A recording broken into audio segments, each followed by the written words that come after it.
Hey there. Welcome again to another episode of the Adult Autism, a Spectrum of Uniqueness podcast. I'm Chris Quarto, and I'm so glad you chose to be here today. Well, I'm going to be talking about an experience that's all too common for autistic adults, that being depression. If you've ever wondered, why do I feel this way? Is it because I'm autistic? Is there something wrong with me? You, my friend, are not alone. I thought that depression would be a good thing to discuss because it's something that happens to a lot of autistic people. But the reasons it happens differ somewhat from why it happens to neurotypical people. Like many autistic folks have been misdiagnosed or told their unhappiness is just part of being autistic. That's just the way it is, which can make you feel invisible, dismissed, unsupported. And that's not a good feeling, obviously. Well, what I'm hoping to do in this episode is to enlighten you about the relationship between autism and depression and offer you some tools you can use to live a happier and balanced life. So, I'd like to start by talking about why depression happens so often to autistic adults. And, there are lots of reasons, but I'm going to be focusing on three of the most common ones today. And you know what? You might be able to guess what one of these are: masking. Many of you who are on the autism spectrum have spent years trying to fit in or hide who you are.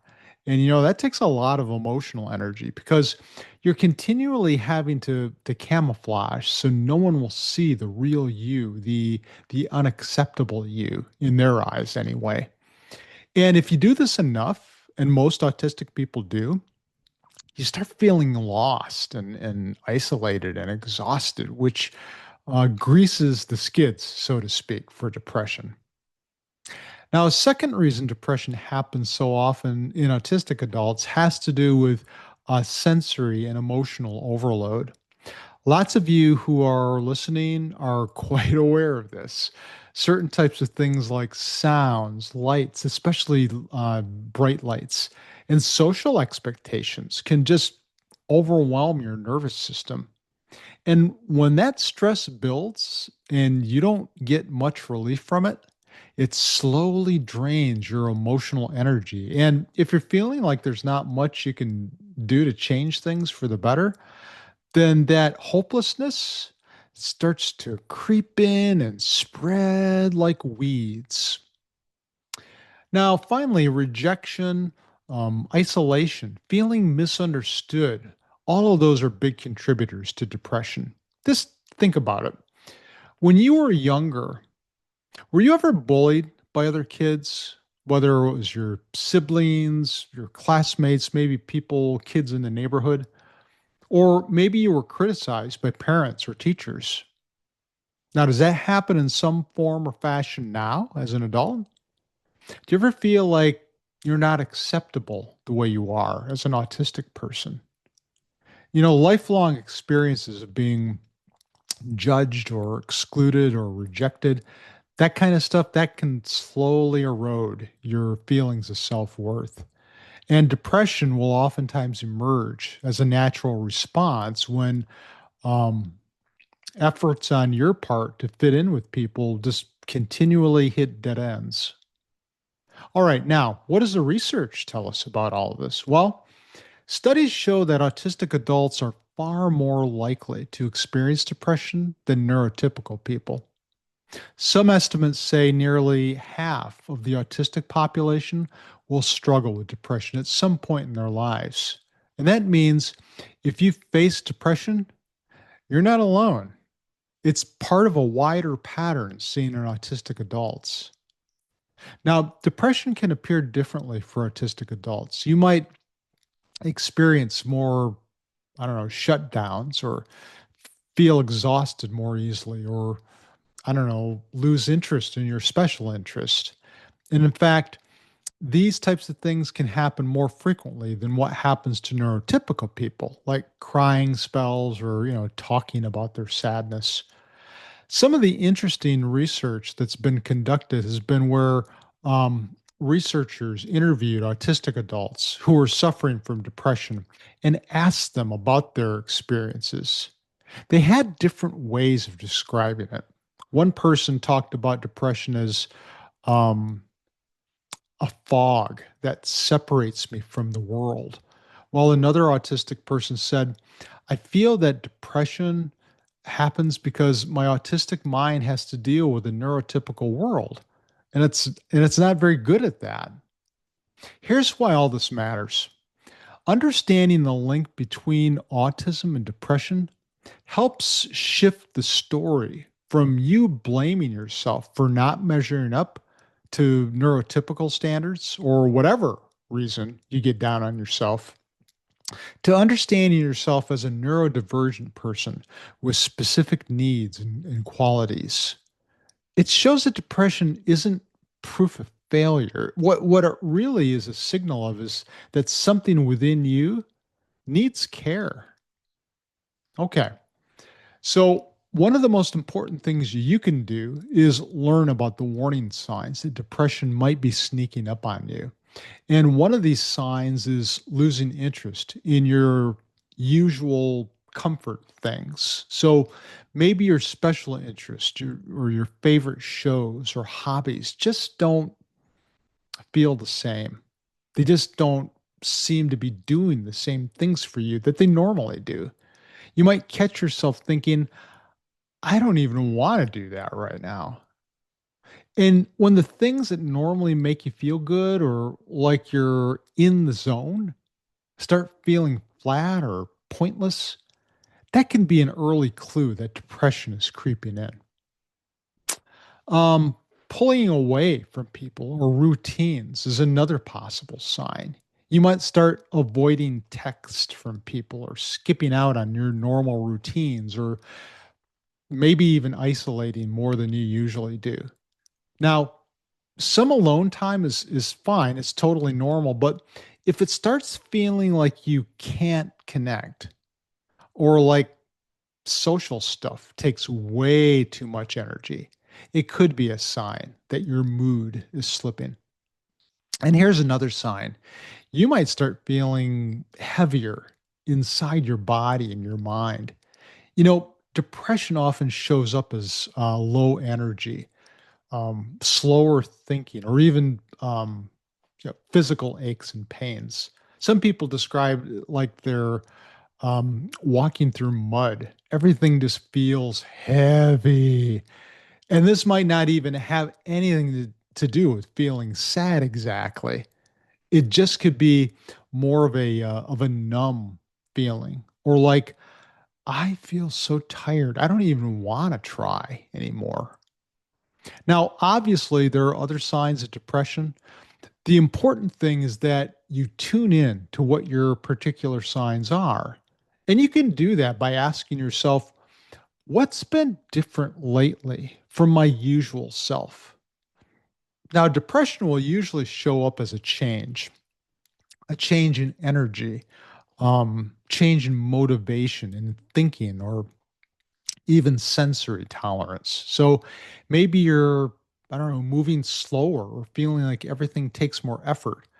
Or you may find yourself zoning out or withdrawing socially more than usual, or thinking to yourself, none of that stuff that was important to me before feels important to me now. Nothing really matters. In fact, that's one of the things that you want to be on the lookout for is how much negativity is happening in your brain and how you're experiencing life. So the obvious question is, how do you deal with depression? And there have been millions of books written about this stuff, and I'm not going to do any kind of in depth analysis on this podcast episode, but I would like to offer you some tips that you might find helpful. Hey everyone, I want to give you a brief update on the online course I'm developing for you that you may have heard me talk about on previous podcast episodes. The most important update is that I finally gave it a title. It's called, drumroll, Unmasked, Living Authentically as an Autistic Adult. There are three topics that I cover in the course: understanding your autistic identity, navigating relationships as an autistic adult, and building a sustaining self care routine. All of the course notes, the PowerPoint slides, handouts, discussion board questions, all of that stuff has been developed. And I'm wrapping things up by making video and audio recordings for the course. So if a person who takes the course, isn't a big fan of reading text, they can just watch me or listen to me instead. Now, 5 people have agreed to try out the course so I can get their feedback and just tweak things before I release it to the public. Anyway, it's very exciting to see this thing getting closer to becoming a reality, and I hope it's something that you'll consider taking if you think it would be helpful. And now back to the podcast episode. One thing that might help, but isn't something that people like to do necessarily, is making room for your feelings. And let me use a metaphor to explain what I mean by this. Imagine the feeling you're struggling with, um, sadness, hopelessness, emptiness, numbness, irritability, whatever it is.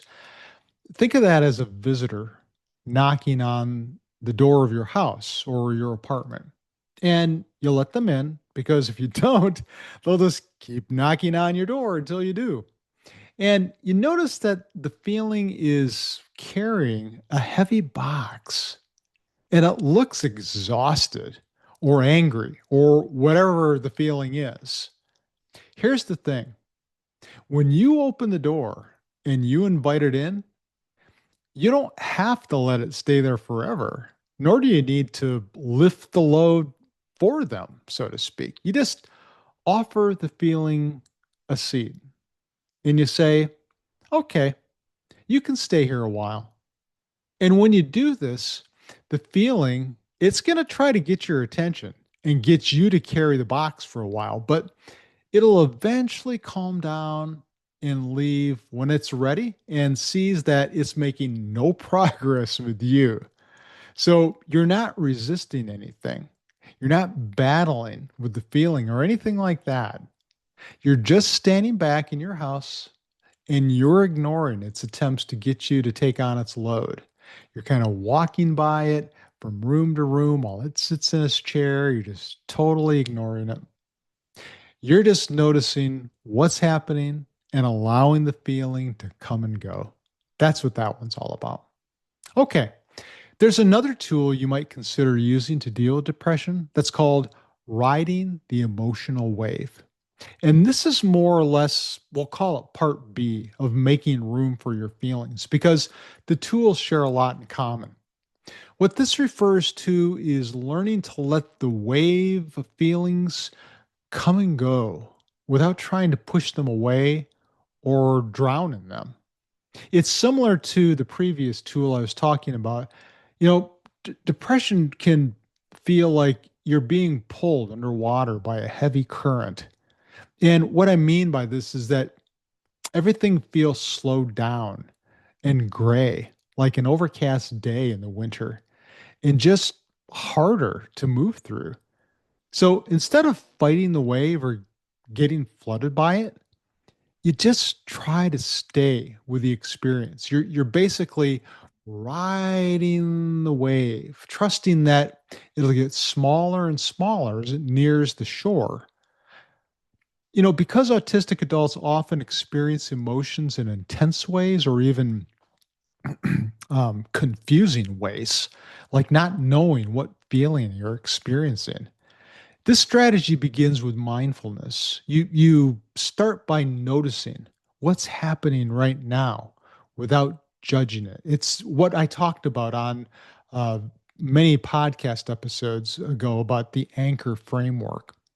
Like you might say to yourself, I feel heavy and empty inside, or my body feels tight.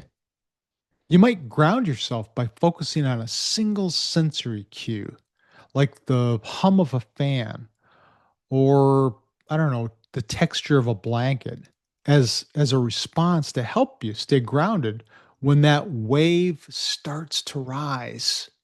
Now, if your emotions get too intense, then you can use some distress tolerance tools to help you get through that moment. Some people will splash cold water on their faces, or they'll slow down their breathing, which I also talked about on previous podcast episodes, or wrapping up in a weighted blanket. Any of these things can help calm your body and steady your mind. Now, once that wave of emotion starts to ease, you might try naming what you're feeling. And you won't always be able to do this, and that's okay. So, something like, I'm feeling sad, or I feel disconnected from people, or just I'm feeling blah, and then choose one small act of self care, like sending a text message to a friend, sitting outside and soaking in some sun rays for a few minutes, or listening to music that fits your mood. I like to do that. None of these things are designed to erase the depression, by the way. They're more to let your emotions move through, just your emotions to move through you, trusting that, they always rise and fall just like waves do. So you're just kind of letting those feelings just kind of move through your body. Okay, let me touch on another tool called connecting with your authentic self. And this is about rediscovering meaning, values, and strengths that depression tends to bury. So, what you do here is when you're feeling flat or you're just going through the motions, you try to identify what truly matters to you. And it doesn't have to be anything big. You zero in on what you really are as a person or who you are as a person. Underneath that layer of depression, who are you? And you keep this in the forefront of your brain as best as you can, anyway. Identifying what matters to you and why, who you really want to be as an autistic person, that kind of stuff. That's the bullseye that you're aiming for. Now, if you think about it, you may have spent years masking or meeting others' expectations. And this makes it easy for depression to come in and stand between you and that bullseye. In fact, what I recommend to my clients is to create a visual image of a monster, like, I don't know, a werewolf that's standing in front of the bullseye, preventing you from connecting with who you really are. Reconnecting usually begins with something small and familiar. It could be something like recalling a special interest that you were really invested in the past, or maybe some moment or experience that made you feel curious or alive. You may even have a video or a picture that would remind you of this kind of stuff.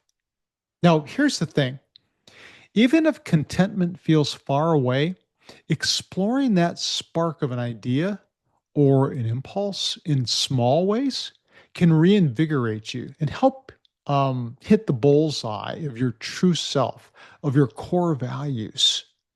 And I should also mention, when you're aiming for the target, your goal is an instant happiness. Rather, realignment, I think, is a better word. Reacquainting yourself with who you really are and what's important to you, your creativity, your focus, your passion, your precision. That's how you start rebuilding a sense of self that feels real and grounded.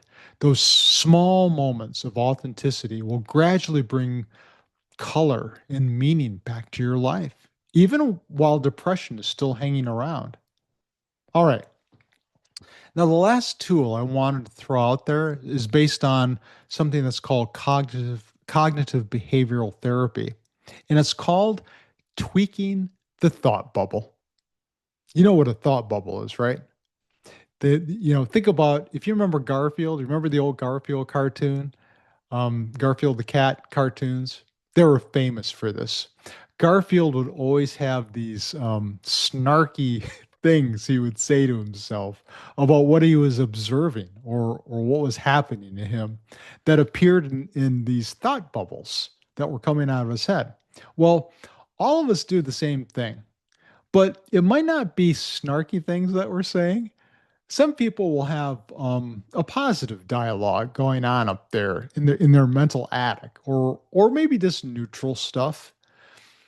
While other people they'll have this steady stream of negative things that flow through their brains. That's what happens when you're depressed. Lots of negative messages pass through there, some of which are directed towards yourself, like, I'm a failure. And others that focus on life in general, like, nothing will ever change, or life sucks. So, with the tweaking the thought bubble strategy, you try to be more aware of your thoughts or how you're looking at things or how you're perceiving things, and consider those thoughts to be a polluted stream of water. Some people will write them down, those thoughts, or record them in a notes app because this helps them to be more aware of them when they happen in the future and also create distance between them and their thoughts. So, if you do this, you're in essence helping yourself look at the thoughts in the thought bubble instead of being trapped inside of it. Now, once the negative thought is on paper or it's in your app, or you just become aware of it, you you question it. Is this thought always true? Or how is it helping me to buy into this thought? And maybe what would be different, or what would be a different way of looking at this situation or at myself? Like, if you caught yourself thinking, I never do anything right, you might challenge yourself to consider the alternative. Like, yes, but I kept my therapy appointment this week, or at least I got myself out of bed earlier than I normally do. Using those yes buts, that's a really good way of tweaking negative thoughts in the thought bubble. These little tweaks is what will help you change the polluted water to clean water and help that depression lift. Okay, so today we looked at why depression is common in autistic adults, what research shows, and three tools, I think there are actually four now that I think about it, you can use to put depression in its place or at least get a better handle on it. Here's the thing, I want you to remember this: depression doesn't mean something is wrong with you, it means your body and your mind are needing to be cared for whatever reason. If you're feeling depressed, do what you need to do to care for yourself, even if it's just taking some baby steps. Although, it might not seem like it makes a difference when you're in the midst of depression, it really does if you just keep at it. Well, thanks again for taking time out of your day to listen to this podcast episode. And remember, your uniqueness is awesome. I'll see you next time.